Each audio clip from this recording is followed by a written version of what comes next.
Hello everyone, Silverstruck here. Welcome to the Silverstruck channel. The hunting for silver out there is absolutely fantastic, especially for vintage silver if you're a collector. Silver's up a few dollars in price and a lot of people are trading in an awful lot of silver, and among those trades you can find some really cool vintage silver bars.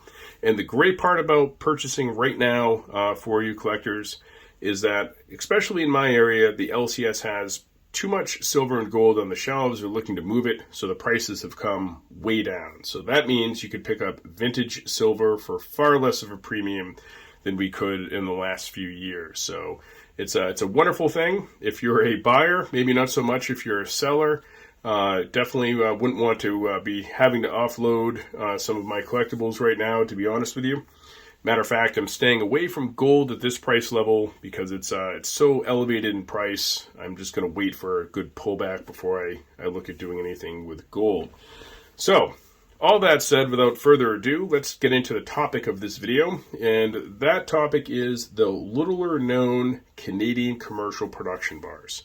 We all know the US version as they produced mass quantities of them. This is the most popular version that you see, the standard Big E. Of course, I have a number of these in the collection. It's a important bar to have on hand for vintage collectors. I wouldn't stack too many of them because they're not rare at all, really, but they are Engelhard. Many of you may not know that for the Engelhard Canadian facility, they actually produced standard commercial production bars as well in the 10-ounce variety, and they are tremendously less mintage than our friend here with the portrait variety Big E. So here we have it. This is what the Canadian version of their commercial production bar is. So as we can see, it says 3 nines plus at the top, 10 ounce, the weight over to the right. Right in the middle is the Engelhard logo with the bull. That bull logo right there is an indicator that this is a Canadian bar, and of course we have a nice serial number beneath that. So we flip the bar over. This is just a simple mirror back instead of the Engelhard logo being repeated or pebble back or frosted back or anything like that, just a regular mirror back finish. So there are 2 major varieties of 5,000 each, a first series of this bar and a second series. I'm going to show you how to tell the difference between the first and the second series. They each had a mintage of 5,000, each a tier 2 rarity, and the difference is very easy. If we check out that bull logo, right in the center, the first series will have a dot right in the center of that bull logo. That's the first series bar.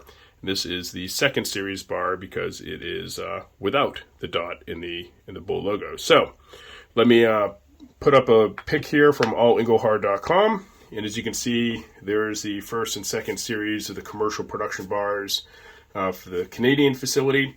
And there are a couple other more rare varieties, like super rare bars you could find, but we won't get into those in this video. We're just going to keep it very simple and talk about the Canadian standard commercial bar. So this is a lesser known bar out there in the collector world to look out for. Is it incredibly rare? No, but it is a tier 2 rarity, so it's up there a little bit. And because it's a press bar, I feel it's often overlooked. Many of the vintage collectors out there obviously are focused on cast or poured bars. Typically a poured bar is an indicator right out of the gate that it's old.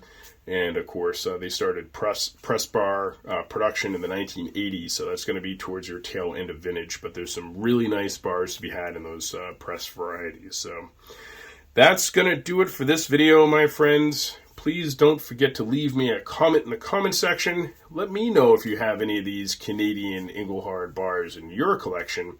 And as always, thank you so much for watching.